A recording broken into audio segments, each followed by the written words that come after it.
You are watching Grace Television.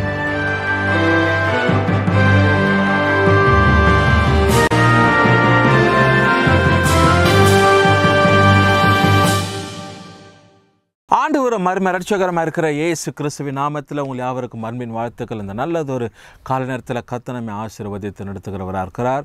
கர்த்தருடைய பெரிதான கிருபையில் நம்ம வாழ்ந்து கொண்டிருக்கிற இந்த கடைசி நாட்களில் எனக்கு அருமையான தேவ ஜனமே, ஆண்டவர் நம்மை எல்லா விதத்திலும் பாதுகாத்து ஆசீர்வாதங்கள் நன்மைகளையும் ஆண்டவர் தேவன் நம்முடைய வாழ்க்கையில் தந்து எல்லா தீமைகளுக்கு விலக்கி, நாச மோசங்களுக்கு விலக்கி, சாத்தானுடைய கிரியைகளுக்கு தந்திரமான செயல்களுக்கு ஆண்டவர் நம்மை பாதுகாத்து ரட்சித்து நடத்துகிற தேவனாக இருக்கிறார். அதனால் இந்த நாலு வரலையும் நாம் நிற்பதும் நிர்மூலமாகாது இருக்கிறது அவருடைய கிருபையாக இருக்கிறது.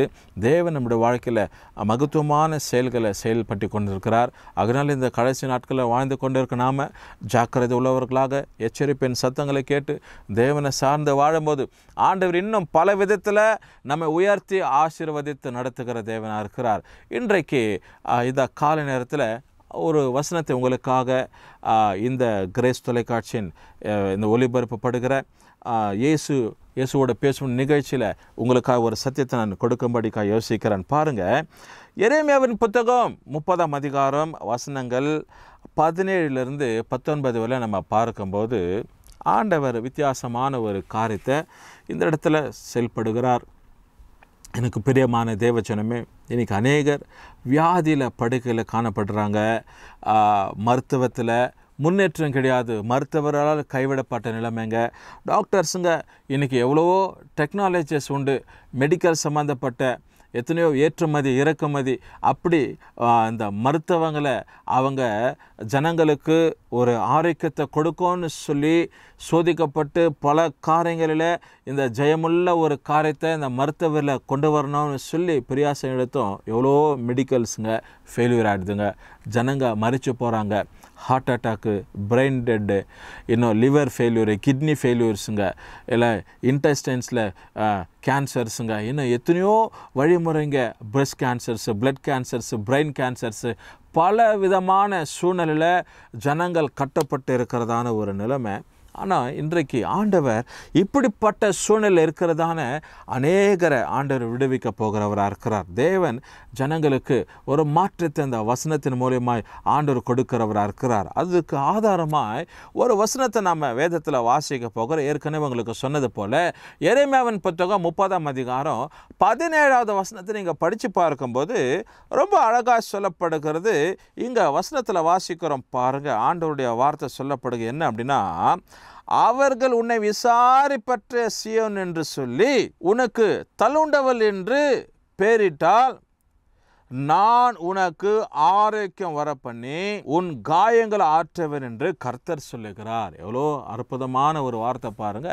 தேவன் நமக்கு என்ன செய்யறாருன்னா, காயங்கள் ஆற்றுகிறவர், நான் உனக்கு ஆரோக்கியத்தை வர பண்ணுவேன்னு சொல்றார். இன்னைக்கு ஆரோக்கியம் இல்லாத பலவீன சுகவீனத்தில் எத்தனையோ ஜனங்கள் லட்சக்கணக்கில் ஆயிரக்கணக்கில் நம்ம வாழ்கிற பகுதிகளை கூட 100 கணக்கில் அட்லீஸ்ட் ஒரு வட்டாரத்தில் ஒரு 10 பேராவது சிக்காலி இருக்கிறாங்க. ஒரு ஹாஸ்பிட்டல்னு சொல்லி வேறு ஏதோ ஒரு சம்பவத்திற்காக காரியத்துக்கு நம்ம போகும்போது யாரோ நம்முடைய சபையை சார்ந்தவங்க, நம்ம வட்டாரத்தை சார்ந்தவங்க, நம்முடைய குடும்பத்தை சார்ந்தவங்க, இல்லை நமக்கு பக்கத்தில் வீட்டில் இருக்கிறவங்க, எதிர் வரிசையில் இருக்கிறவங்க, அவங்க மருத்துவத்தில் இருக்கிறாங்க அப்படின்னு சொல்லி அவங்கள விசாரித்து ஜபிச்சுட்டு வரலாம் அப்படின்னு சொல்லி போகும்போது பலர் மருத்துவமனையில் இருப்பாங்க. தெரிஞ்சவங்க, அறிமுகமானவங்க, முகம் தெரிஞ்ச முகங்க. என்ன அப்படின்னா, 3 நாளாக உடம்பு சரியில்லை, 1 வாரமாக காய்ச்சல், 2 வாரமாக வயிற்றுப்போக்கு, இப்படி ஏதோ காரியங்களை சொல்லி அவங்க மாத கணக்கில் வார கணக்கில் மருத்துவமனையில் அனுமதிக்கப்பட்டு இருக்கிறதான சூழ்நிலைகள்.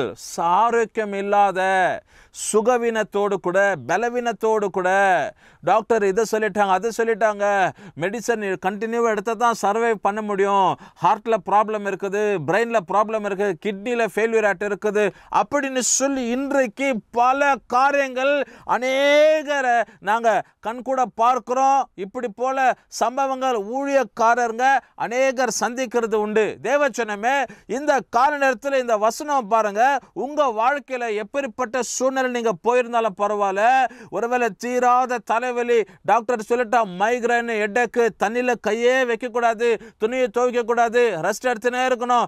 இப்படி நீங்கள் வெளியில் போகக்கூடாது, வெளியில் போனால் தலைக்கு ஸ்கார்ஃபை கட்டின்னு போனால், ஸ்வெட்டரை போட்டுன்னு போனோம் அப்படின்னு சொல்லி டாக்டருங்க சொல்லியிருப்பாங்க.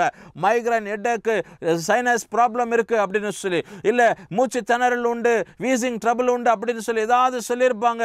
இல்லை வேற ஏதாவது பெரிய பெரிய அதாவது சரீரத்தின் பலவீனத்தை குறித்து மருத்துவர் சொல்லியிருப்பான். What ever it may be, இந்த கால நேரத்தில் ஆண்டுடைய வார்த்தை சொல்லப்படுகிறது. தேவன் பொய் சொல்ல மனுஷனோ மனம் மாற மனுபுத்திரனும் இல்லை. ஆண்டுடைய வார்த்தையில் நம்ம வாசிக்கிறோம், நான் அவர்களுக்கு ஆரோக்கியத்தை வர பண்ணுவேன்னு சொல்றார். எனக்கு அருமையான தேவ ஜனமே, இந்த கால நேரத்தில் உன் வசனத்தை நீ எடுத்து நீ கையில வச்சுக்கொள்ள.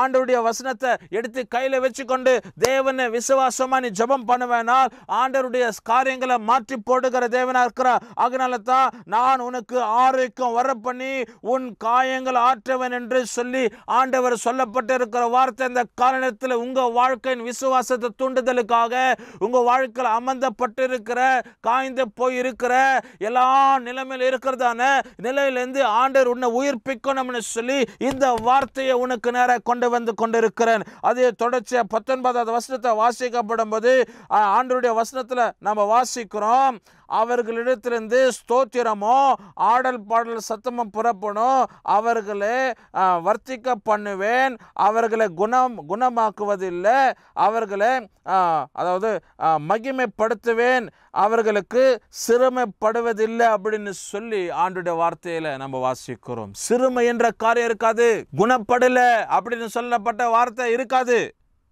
எல்லாத்துக்கும் மேல ஆண்டவர் என்ன பண்றாருனாக்கா உன்னுடைய வாழ்க்கையில மகிமையான காரியங்களை தந்தருளுகிற தேவன். எப்போ உனக்கு சுகம் வந்துடுச்சோ, எப்போ உனக்கு ஆரோக்கியமா இருக்கிறியோ, எப்போ மருத்துவமனையிலிருந்து வெளியே வந்துட்டு அப்பவே பல பேருக்கு நீ சொல்ற, 4 பேருக்கு நீ ஃபோன் பண்ணி சொல்லிடுற, மருத்துவத்திலேருந்து நேற்று தான் ரிலீஸ் ஆனேன், நேற்று தான் அதாவது டிஸ்சார்ஜ் ஆகிட்டு வந்தேன், நேற்று தினத்தில் தான், இன்னைக்கு சாயங்காலம் தான் வந்தேன் அப்படின்னு சொல்லி ஏதோ ஒரு காரியத்தை மற்றவங்களுக்கு சொல்கிறோமே.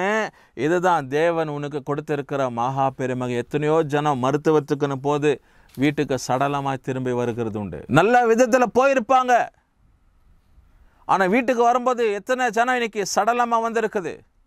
அவங்களுக்கு மத்தியில் ஆரோக்கியத்தோடு சுகத்தோடு கூட நம்ம வாழ்ந்து கொண்டு இருக்கிறோம். எத்தனை மேன்மையான ஒரு காரியம். இதுதான் தேவன் நமக்கு கொடுக்கப்பட்ட ஒரு மகத்துவம், தேவன் கொடுக்கப்பட்ட ஒரு மகிமை. எனக்கு அருமையான தேவ சொன்னமே, இனி உன்னுடைய வாயிலிருந்து நெகட்டிவ் கன்ஃபெஷன்ஸு, எனக்கு இப்படிப்பட்ட வியாதி, இப்படிப்பட்ட காரியங்கள், ஏன் இது, ஏன் எனக்கு இந்த பொல்லாப்பியா, எனக்கு இந்த இருதய பிரச்சனையா, எனக்கு இந்த பலவீனையா எனக்கு அப்படின்னு சொல்லி வாயிலிருந்து நெகட்டிவான வார்த்தை வரக்கூடாது. தேவன் எல்லாவற்றையும் பார்த்து கொள்ளுகிறவர். ஆண்டவர் நம்முடைய உறுப்புகளை உண்டாக்கினவர் அவர் தான். நம்ம படுத்து இதுவரைக்கும் நடத்தி கொண்டு இருக்கிற அவர் தான்.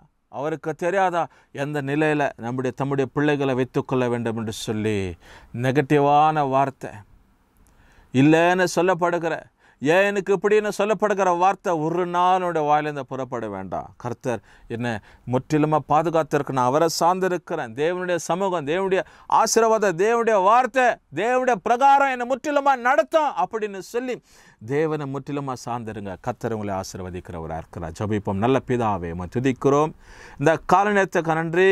எரேமியா 30:17-19 நான் அவர்களுக்கு ஆரோக்கியமும் சௌக்கியமும் வர பண்ணுவேன்னு சொல்லியிருக்கிற வசனத்தின்படி நம்முடைய பிள்ளைகளே இந்த கால நேரத்தில் யாரெல்லாம் பலவீனத்திலையோ ஆண்டவரே நெருக்கத்தில் வாழ்ந்து கொண்டு இருக்கிற ஆண்டவரே நம்முடைய பிள்ளைங்க டாக்டரால் கைவிடப்பட்ட ஆபத்தான சூழ்நிலையில் இருக்கலாம், அவர்கள் மேலே நம்முடைய ரத்தத்தை தெளித்து கத்த நீர் ஆரோக்கியத்தை வர பண்ணுவீராக, சுகத்தை கொடுப்பீராக, சாட்சியாக நிறுத்துவீராக. இயேசு கிறிஸ்துவின் நாமத்தில் ஜெபிக்கிறோம் நல்ல பிதாவே, ஆமேன். கர்த்தர் உங்களை ஆசீர்வதிக்கட்டும்.